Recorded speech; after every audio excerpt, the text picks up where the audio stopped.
дар заминаи факултети молиявию иқтисодии донишгоҳи миллии тоҷикистон дар кафедраи географияи иқтисодӣ ва сайёҳӣ бо иштироки садорати донишгоҳ ва донишҷӯён маркази машваратии масъалаҳои сайёҳӣ ифтитоҳ гардид.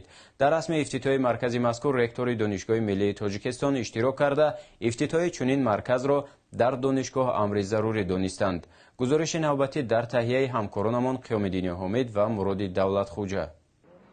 донишгоҳи миллии тоҷикистон дар баробари омода намудани мутахассисон дар ҳама соҳаҳои муҳими кишвар, инак дар факултети молиявии иқтисодии донишгоҳ дар заминаи кафедраи географияи иқтисодӣ ва сайёҳӣ маркази машваратии масъалаҳои сайёҳиро ифтитоҳ кард. маркази мазкур барои баланд бардоштани дониш ва мафкураи донишҷӯён дар робита ба иқтидорҳо ва имкониятҳои сайёҳии мамлакат мусоидати фаъол намуда, ҳамзамон донишҷӯён омӯзгорон дар самти таҳқиқ омӯзиши корҳои дипломӣ ва тадқиқотҳои илмӣ аз имконоти мавҷуда фаровон истифода хоҳанд кард. ҳадафи асосии бунёд кардани бунавозмоишгоҳ бевосита дар баробари мусоидат кардан ба омоданамоии мутахассисони соҳибкасб, ҳамзамон дар ин ҷо инъикос намудани иқтидорҳои сайёҳии ҷумҳурии тоҷикистон ва дар баробари ин гузарондани корҳои илмии тадқиқотӣ ҷиҳати омӯзиши иқтидорҳои сайёҳии ҳудуди ҷумҳурии тоҷикистон аст.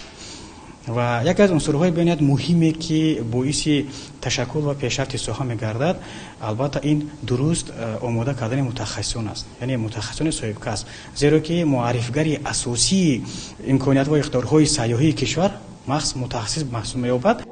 дар маркази мазкур имкониятҳои сайёҳии тоҷикистон муаррифӣ гардида, дастовардҳои устодону донишҷӯёни ихтисоси мазкури кафедра ва маҳсулоти ҳунарҳои мардумӣ ба намоиш гузошта шудааст.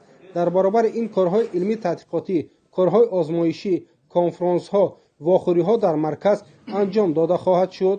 сайёҳӣ фарогири соҳаҳо ва намудҳои гуногуни фаъолият, яъне истеҳсолӣ ва ғайри истеҳсолӣ ба мисли меҳмонхонадорӣ, ҷойгиркунӣ, фурӯши хизматрасонӣ, хизматрасонии сайёҳӣ, ғизо, табобат, фароғат, дилхушӣ, истироҳат, истеҳсоли таҷҳизоти сайёҳӣ, амалиятҳои миёнаравӣ ва ғайра мебошад. бахши сайёҳӣ маҷмӯаи хоҷагидории байнисоҳавӣ буда ба тавлиди маҳсулоти сайёҳӣ ва фурӯши он равона гардидааст. дар ташаккул ва рушди сайёҳӣ нақши мутахассисони соҳибкасби миллӣ муҳим буда ҷараёни омода намудани онҳо муносибати ҷиддиро талаб менамояд. боиси сарфарозист ки барои мо донишҷӯён чунин озмоишгоҳи замонавӣ кушода шуд ва бо имкониятҳои бузурги сайёҳие ки доро мебошад ва савияи дониши мо донишҷӯёнро хеле баланд мебардорад.